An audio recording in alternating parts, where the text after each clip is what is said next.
They have convinced us that they are invincible. No one else believes that. The Chinese don't believe the white man are invincible. The Asians don't believe it. The Arabs don't believe it. The Indians don't believe it.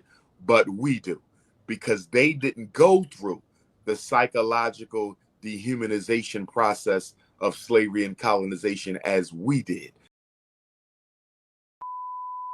Dr. Umar, explain to us psychologically how does having a deity that does not look like you plays into your behavior as a human being.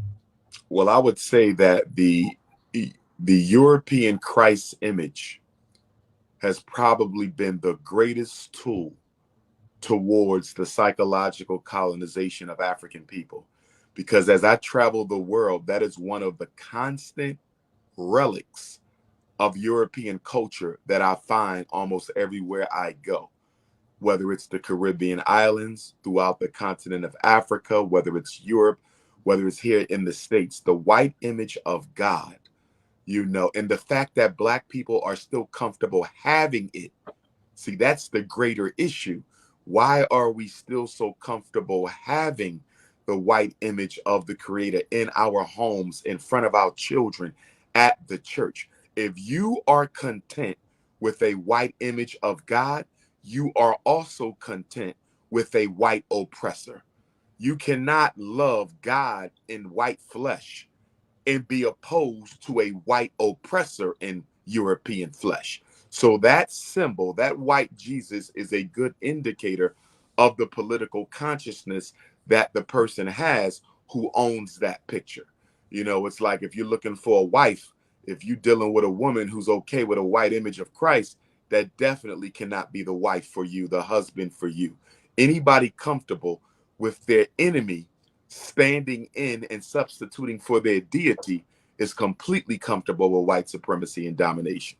And let us be clear, the psychological domination of African people has been greater. It has been a greater Holocaust than any other aspect of our experience under white power. The psychological domination was worse than the physical. It was worse than the slavery. It's worse than the economic Holocaust, the cultural Holocaust, the intellectual Holocaust. Because when someone controls the thinking, they automatically control the feeling and they automatically control the behavior. Dr. Carter G. Woodson, who was a colleague of the most honorable Marcus Messiah Garvey, Dr. Woodson in Miseducation of the Negro, which was published while Mr. Garvey was in prison. In that book, Dr. Woodson says, when you control a man's mind, you don't have to worry about his thoughts, and you definitely don't have to worry about his actions. You don't have to tell him he's not welcomed. He will automatically remove himself from the table without being told. You don't have to send him to the back door. He will go to the back door on his own. And when he gets to the back, if there is no door, he will make a door to walk out of it, because such has been the conditioning of his mind. Marcus Garvey said, don't take the kinks out of your hair, take the kinks out of your mind. He said, if you free the minds of men, ultimately you free the bodies of men. And we are not even beginning to touch the surface of the liberation of African consciousness until we start educating Black children. Because as my ancestor Frederick Douglass said, it is better to raise strong children than it is to repair broken men. In other words, you're saying that we still battling this 2,000-year-old psychological situation that we've been put in by white supremacy 2,000 years ago. Absolutely. We're still Absolutely. battling that right now here today. And that's Absolutely. And the the major greatest, problem that's the underlying problem that we're facing. yes, and the greatest achievement, psychological achievement of racism to this very date is it has convinced Black people that white people are invincible. That is the greatest achievement of white supremacy. They have convinced us that they are invincible. No one else believes that. The Chinese don't believe the white man are invincible. The Asians don't believe it. The Arabs don't believe it. The Indians don't believe it. But we do, because they didn't go through the psychological dehumanization process of slavery and colonization as we did, not to the extent that we did. It's like being a boxer and you get into the ring to meet Mike Tyson. And many of us have seen Mike Tyson fights where the opponent doesn't even want to come out. He don't even want to go out there. He has to do it because he signed the contract and he needs the money. But how many Right. times have you seen a fighter go out and never put up a fight? He's already been convinced he can't beat him.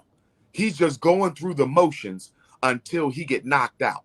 And he's hoping he gets knocked out sooner than later so he can avoid any more pain. And that is black people in the face of white supremacy. Right. Most of us have already been psychologically dominated.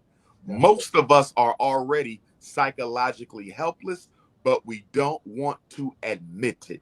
It's like the dark-skinned sister who's absolutely beautiful. She's the color of God, but she's been convinced that black is ugly. So she's dyeing her skin, bleaching her hair. And when people ask her, why are you doing this? She says, it's not because I hate myself. It's just that I want a different look. Why you got that weave and perm on your head? It's not because I hate myself. I just want a different look. Black man, why you got a white wife? Black man, why you got a yellow wife? Black man, why you got a brown wife instead of a black wife? Well, it has nothing to do with race. You can't help who you fall in love with. This woman was with me when I had nothing. That's why I'm with her, not because of the color. Our ego does not allow us to publicly admit that we have accepted psychological defeat at the hands of the white power structure. So what I'm hearing you say, right, is that the problem, I'm going to say this again, the underlying problem that we're facing as African people is self-hatred. Yes, sir. Absolutely self-hatred. It is Oh, absolutely self-hatred. It is the internalization of European attitudes about African people. We have internalized the attitudes that the enemy has towards us, and we reflect those attitudes at one another. You couldn't have black on black crime to the extent that you have it without the internalization of white supremacy. Yes, we would still have crime because black people need to eat. Okay, black people need clothing, they need food, they need shelter, and we're not being provided for. So there would still be crime, but that crime is being intensified because it takes place within an environment of collective self-hatred. you see, right here in St. Clair, we would have two gas stations, one owned by a black individual and one owned by a Middle Easterner.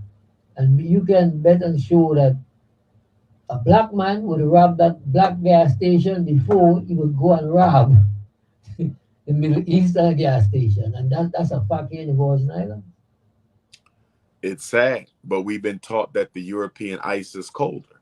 And the only way you change this is through the children, Right. because the children are the only population in our community that are dependent on us. Adults are not dependent on us. They work for the white man, they got their house, they have their businesses. They don't have to listen and comply.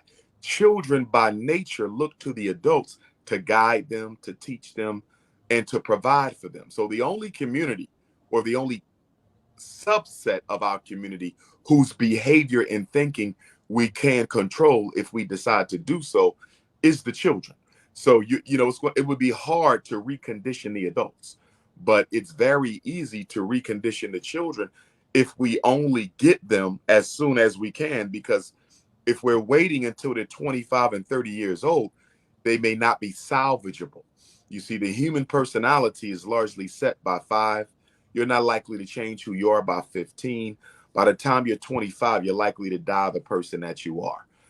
So we have to get them as babies. We got to get them at 3, 4, and 5. We can't be waiting till people become Europeanized and then we want to spend the rest of their life trying to re-Africanize them. That's the problem that we have. We are always working from a reactionary platform. And the reason African people are always working from a reactionary platform is we don't have enough love.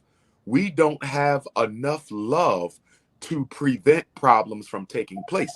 That's why we're always reacting to crime.